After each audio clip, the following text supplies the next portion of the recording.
България от Гоце Делчев до Пловдив 202 км. Ето го ветерана в колоната, трикратният победител в българския тур Павел Шуманов. Как си, първо? Добре, благодаря. Защо изостана вчера? Малко подцених ситуацията и не видяха, че от всички отбори лидерите са отпред. Очаквах да се стигне, обаче уви не се застигне. Нямаше как.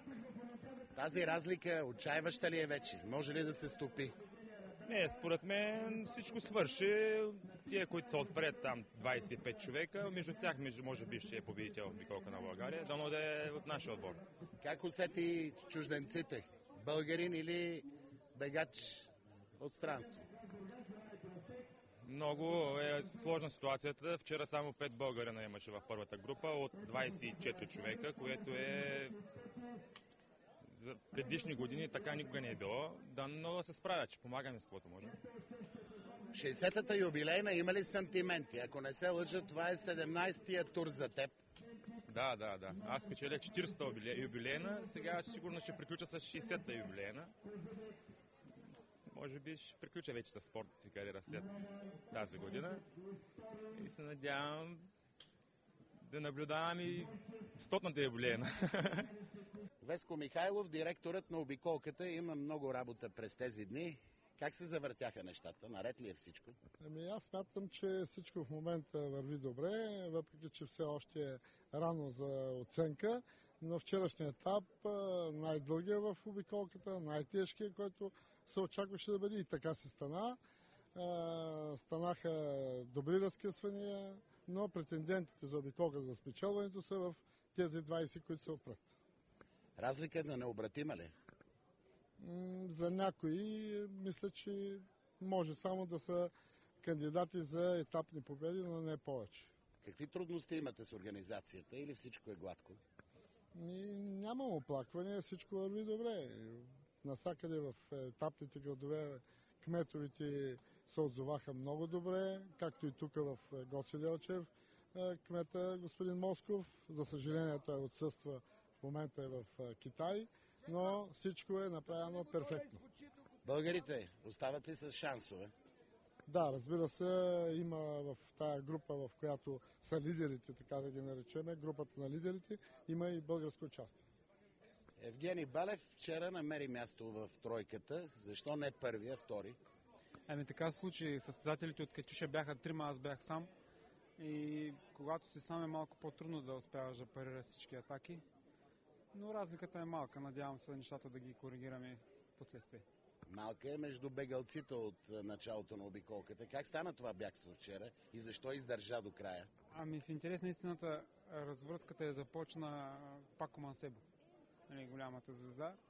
Но после той не успя да прехване атаката в началото, но после няколко човека се присъединиха. Една четворка, втора четворка и той беше сред последните, които пристигнаха при нас. И оттам състезанието вървеше кротко и тихо до преди 60 км преди финала. Усещал си вкуса на успеха в българския тур, сега отново тежестта пада върху теб? Дано вкусът е хубав към края, да бъде сладък. Говорихте си вчера отпред с Пако и с другите, какво обсъждахте? Малко нервни като че ли изглеждахте? Не, няма. Аз не искам да бъда нервен, искам да бъде състезанието празник за мен. Искам да бъдат емоциите позитивни. Руснакът Сергей Рудашков води колоната с общо време 5 часа 5 минути и 43 секунди. Той в Гоце Делчев облече жълтото трико на първия лидер в 60-та международна колездачна обиколка на нашата страна. Благодарение на бонификациите, втората позиция и разбира се на добрата си езда в първия състезателен ден, Евгений Балев от Хемус Вивел от Троян закъснява на второто място в подреждането с 11 секунди. На 13 секунди от лидера е Томаш Бучечек от Чехия. Има една група от 9 бегачи, които оформят класирането до 12-то място. Те са с пасив от 17 секунди. Между тях е и голямото име в тура Франциско Мансебо от Испания. По-нататък 11 бегачи с пасив от минута и 21 секунди. Тук има повече българи. Даниел Петров, Красимир Коев, Пламен Димов, Стефан Христов и Владимир Коев. Това е групата от 24 състезатели, които с дата си украсиха началото на състезанието и вече са се прицелили към успеха. От 24-та позиция назад изоставането е повече от 15 минути, така че всички останали в колоната си мислят, че ще се задоволяват повече до края на надпреварата с моментни изяви и атака на етапната победа, а не чак толкова на нещо по-сериозно в надпреварата. 202 км в сърцето на Родопите до Пловдив, заедно с Тодор Колев, треньора на Хемус Вивело от Троян. Коментираме този етап. Започнаха атаки още от старта, господин Колев. Защо? Защото етапа предразполагаше да ги има. Още в самото начало на етапа имаше височина, която бе доста сериозна и която затрудни голяма част от състезателите. Много тежък етап, както казахте вие в Родопите. Сериозни изкачвания, много техничен маршрут. Това предразполагаше за интересна битка. Борислав Иванов тръгна напред в началото, Майер от Германия и друг германец Габел го последваха. Те така динамизираха надпреварата. Тук основната група е по височината, но в пакет. Състезателя на Цар Симеон от Пловдив даде тон за активни действия. После Андре Кардосо, лидерът до тук при преодоляването на височини от португалския тим Палмейрас, каза тежката си дума. Ето го и Георги Георгиев. За него ще стане дума по-късно в състезанието, но и той в първите километри много здраво завъртя педали и също влезе в нашия обектив.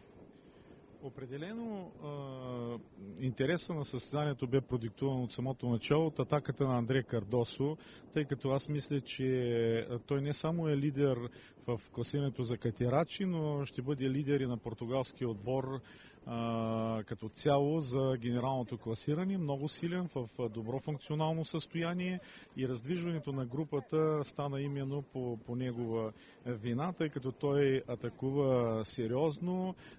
Не искаха така другите лидери в състезанието и най-вече отбора на Катюша Русия да бъде изтърван такъв силен състезател и това така наложи високо темпо още от самото начало на състезанието. Условията за езда днес бяха подходящи. Вятъра утихна, не валя. Да, това определено бе добре за състезателите, тъй като ако времето беше лошо, наистина етапа ставаше изключително труден, изключително тежък и мисля, че много малко състезатели биха завършили този етап. Лидерът Сергей Рудашков се спотайваше ето тук някъде между 6-12 позиция. Често го виждахме и в средата на колоната. Защо? Виждахме го и в края на колоната, но това е от тактическа гледна точка. Много сериозна обиколка с сериозен километраж, много етапи. Рано е още всеки да се хвърля в самото начало и в първите два етапа, защото, както всички знаем, има много тежък етап Бургас-Добрич, след това предстои Габрово, Шипка, Биклемет от Троян, така че все още сме в самото начало. Ето го и Светослав Чанлиев в компанията на Есад Хасанович от Сърбия. Вашият състезател също напомни за славните си дни с това откъсване, но повече от 45 секунди предмина. Двамата не успяха да вземат някъде около Сатовча. Тази атака отново беше от тактическа гледна точка, не с цел заминаване на Чанлиев. Той просто прихвана сръбския състезател. Нивото на Светослав Чанлиев е такова, каквото трябва да бъде и каквото е било и в предните години, но през тази година той е един изключителен грегар, изключителен помагач и работник на останалите наши състезатели. Ето е и картината около Доспат, където дойде часа на двама състезатели. Опитни бойци, стари приятели, Рикардо Местре от Палмейрас на 25 години и далеч по-опитния от него Красимир Коев, който дълго време се състезаваше в Португалия. През 1998 година дори Краси Коев спечели българската обиколка. Сега брани цветовете на новият клуб Добрич. Виждате как успяха много бързо двамата да натрупат аванс. Случайно ли Рикардо Местре е най-активният до тук в състезанието? Аз не мога да знам дали е случайно или не, но мисля, че не е случайно. Мисля, че това е тактическа постройка от страна на спортния директор на отбора на Палмерас. Той така да атакува, да бъде така двигател на колоната, за да може и мисля, че той работи за своя съотборник, носителя на фланелката за катирачи в момента, Андре Кардосо. Красимир Коев бе по-активният, той по-често взимаше смени, а докато беше свеж и Рикардо Местре се опитваше да налага темпо отпред, но някакси за един отрязък от около 15-20 км се разбра, че тук класата на двамата е доста различна в полза на Красимир Коев. Определено, Красимир Коев, това е нещо нормално за него, това е неговата сила. Неговата сила е да атакува, да избяга, след това много дълги километри да поддържа сериозно темпо. Правил го е не веднъж и два пъти и това много пъти му е носило успех. Тук в широка лъка двамата имаха аванс вече от 3 минути и 40 секунди пред колоната.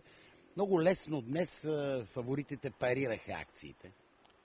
Ами да, те парираха акциите, но в същото време мисля, че тук допуснаха груба грешка при откъсването на Красимир Коев и отбора на Катюша мисля, че допусна тактическа грешка и до някъде и нашите състезатели от отбора на Хемус Вивело Троян.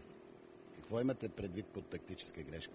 Ами, първо и двамата състезатели през вчерашния етап са с първите групи. Красимир Коев има изоставане от Евгений Балев 1 минута и от лидера на състезанието. В същото време с равно време с Владимир Коев и аз мисля, че и отбора на Катюша и нашия отбор допуснаха тактическа грешка в този момент, което последствие можеше да коства много.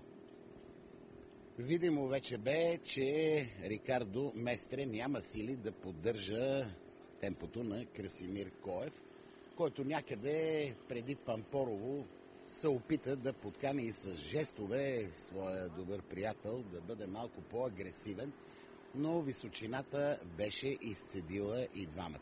Зад основната група не се притесняваше от тази атака, предстоеше едно шеметно спускане от Пампорово през Асеновград до финала в Пловдив, където фаворитите определено бяха съхранили онази енергия, която им е необходима да доведат нещата до успешна развръзка. Искаше ни се на всички да видим българска етапна победа в 60-тото юбилейно издание на това състезание. Разбира се, беше трудно Красимир Коев до края да се бори при тази неравностойна ситуация на пътя, след като неговият спътник в случая, Рикардо Местре, вече бе наистина в положение гроги. Ето тук Коев усети, че от акцията няма да остане и следа. В последните километри тактиката ли решаваше отново? Разбира се, в последните километри така много сериозно започнаха да работят отбора на лидера, отбора на Катюша, също нашия отбор и така отбора на Уирпол Чехия и ние много силни състезатели в равнинните етапи. Именно последните километри бяха равно и те показаха своята класа, явно работеха за своя етап на победа. Това пък помогна до някаква степен на нас и на лидерите в състезанието. И така Красимир Коев бе застигнат. Тук двамата се опитаха да получат указания, получиха и бидони, за да се подкрепят, но за всички беше ясно, че от този най-съществен за етапа опит за откъсване нямаше да остане и следа. Ето го и финала в Пловдив, където състезателят на турския Брисаспор Георги Георгиев в последния километър нанесе своя удар и пръв пресече линията пред чеха Леополд Конинг. Трети финишира Йоханес Хайдер от Германия. Така българин спечели този етап, макар и да не се състезава за роден колездачен клуб в момента, а ето как и основната група с пасив от около 10 секунди също финишира в града под тепетата. Ситуацията не се променя след тези повече от 400 вече навъртяни километри.